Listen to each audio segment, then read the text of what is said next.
Hello there guys, what is going on? SonOfChelsea back here again for another edition of Let's Talk Chelsea. Hope you're doing well and keeping safe on this Thursday. Transfer news once again, the twists and turns that could be happening in the coming days. Some of those obvious targets that we've been speaking about for a few weeks now, maybe some new ones as well. I think there are two interesting stories to speak about today, particularly for one player who Chelsea could be doing their own hijack again. So many hijacks going on, and it usually involves Barcelona in this particular summer transfer window. We'll speak about Raphinha, we'll speak about Ronaldo, Koulibaly, and as well the new kit finally being released by Chelsea earlier today. But before we get into any of that good stuff, I want to ask you guys, if you haven't already, hit that subscribe button and a notification bell so you don't miss any of the uploads on the channel. I want to say a massive thank you as well, because we did pass 27k subs. I think it was Tuesday or Wednesday. Massive thank you for the support in recent weeks and months, basically, since I've started to make regular videos again.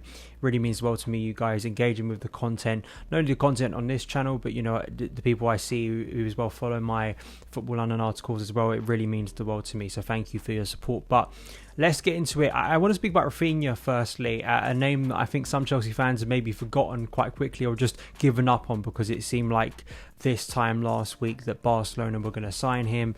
He wants to go to Barcelona, but still a week on, nothing has really changed, and there still might be a possibility that Chelsea can get this deal done purely because of Barca's financial situation, and Leeds growing tired of Barca messing them around, basically. A variety of reports today, but here from Nick Purwell, who tweeted this earlier. Both Chelsea and Barcelona are understood to remain confident of signing Raphinha from Leeds, so timing could be everything. If Leeds force the issue before Barca can resolve their financial woes and agree a fee, then Chelsea can complete the deal. He also goes on to say that sort of Barca's transfer negotiations so far are also hindering Chelsea. You've got Raphinha, you've got Ousmane Dembele, but also Marcos Alonso and Cesar Azpilicueta, who Barca apparently want to buy as well. I think it's smart that Chelsea have just waited this situation out. I saw a lot of people just getting tired and being like, Raphinha doesn't want to come to Chelsea, just back out. I think there is something smart for Chelsea. Quite clearly, they know more than us in terms of what the player probably wants, and have spoken to the player, and maybe there is that indication there that Raphinha isn't ruling out Chelsea, and it's not a case of it's Barca or nothing, and Leeds want to sell the player, they want to get this deal done. And I think it may have been Nazar Kinsella or Ben Jacobs today was tweeting about how Leeds have been quite impressed with Bole in negotiations for Raphinha. And Barca, for all their chat, for all the media stuff and coverage coming out of Barcelona and Spain recently regarding this deal and regarding many transfers of how, you know, far ahead they are in certain dealings, it still seems to be a massive problem, and Leeds at the moment have seen Chelsea as sort of bringing them the better deal for Raphinha, and that's been the case for over a week now. So we'll wait to see on this one. I also think, again, I'll keep on saying this, you know, we heard reports over the weekend that Dembele was close to signing a contract. That still hasn't been finalised. It's quite funny to watch Barcelona this summer. I mean, the public stance, Laporta, some of his quotes about how big they're going to be in the market, all the levers there sort of activating at the same time, but still having these financial troubles, and a lot of clubs probably not wanting to deal with Barcelona or finding it difficult to deal with Barca because they're not offering what that club wants, and that could massively help Chelsea in this specific situation, and maybe with the Bele one as well if Raphinha does end up going to Barcelona and they match his offer. But let's speak about potential hijacks of Chelsea, again involving Barcelona. Reports coming out of Spain earlier today that Chelsea are going with everything to try and sign Frenkie De Jong, the midfielder. Of course, De Jong, it felt like it was sort of inevitable this summer that he was going to move to Man United. Man United very much ahead in the race for De Jong, but then we've heard over the past week that deal maybe has been stalling a little bit, and we knew of Chelsea's interest, I think, as far back as maybe January, February, hearing that Chelsea at least were a little bit interested in Frenkie De Jong. I find this link, and we got the Nunes one from Lisbon yesterday. Midfield is such, I think, an interesting position, because if you're going to invest in a midfielder but it isn't Declan Rice, are Chelsea looking for another type of midfielder, in the sense of maybe someone who's a little bit more attack minded, a little bit more creative on the ball that maybe De Jong could bring to Chelsea, rather than that kind of stationary, or at least more mobile kind of dominant presence in the center of the park that absolutely you feel like Declan Rice could offer to Chelsea.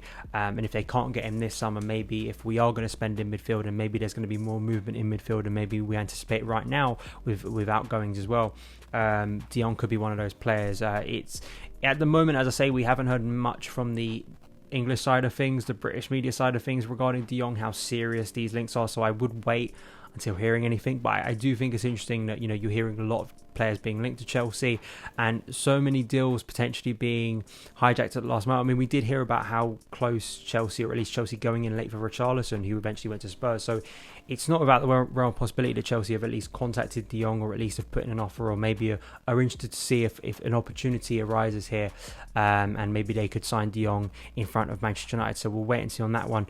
Another one we spoke about earlier in the week was, of course, Cristiano Ronaldo. I gave you my thoughts on it, some of the finances behind it, some of the reasoning behind why Chelsea would want to sign Cristiano Ronaldo, obviously the potential commercial opportunities. And we've got some reports today that apparently a bid could be going in. Some suggestions that it is a serious possibility. Pedro Sepulveda was talking to Football Daily today, and he says that Cristiano Ronaldo's potential move to Chelsea is a serious option. I believe this was the reporter who broke the Fabio Vieira to Arsenal story recently. So we'll have to see on Ronaldo. I've written about him. I think it's a really bad move if Chelsea went down the Ronaldo road. I really do, in terms of the message I think it sends. I think it slightly undermines a lot of the briefing we're getting about how Tuchel wants to really go at this counter-pressing system, and is bringing in players like Raheem Sterling to try and facilitate that and try and grow that. And I mentioned it on Monday, and some people got annoyed by it, but I think the Lukaku debate last year I think is very relevant here. We spent a whole year speaking about how not adapting to the system, Lukaku doesn't press, that's a massive problem. You can maybe argue that Ronaldo is a better version, of course, of Lukaku, and maybe he is more used to being stationary than Lukaku is. Lukaku is maybe badly perceived as a focal point, when actually, because of his physicality, he is a lot more mobile, and in sort of transition, he has operated throughout his career and sort of transition and going to that right flank, rather than Ronaldo maybe at this point in his career, who could operate a little bit more that maybe Lukaku couldn't in the Premier League. I just don't think it makes a lot of sense, and I think that it's an impulse move rather than one with a lot of logic. It could potentially cost Chelsea a lot and cause us more problems in, say, 9 to 12 months' time than maybe we'd want, especially if we're trying to rebuild and restructure our whole transfer setup. I just don't think it makes a lot of sense. Before we do wrap up, we've been speaking about it for quite a while. We all knew what the new home kit from Nike was going to look like. We've known it for many months, and it's been on sale in some places. It's been quite ridiculous, the most drawn out kit launch ever, but we finally got the kit release video this morning. It's going on sale next Wednesday, the 13th of July. I think I've said this on the channel, I am much more impressed with this design than the previous ones from Nike, particularly in comparison to last year's one, which was the worst kit I think I've seen in my lifetime supporting Chelsea, or home shirt design. I just thought it was a complete mess. This one is kind of back to basics in a little way. A lot of the promotion, I think it was a pretty nice video, pretty well put together video with a lot of the players, and credit and a cameo for my Football London colleague Anita Abiyomi, who's in the video as well and in the promotional photos. Really cool.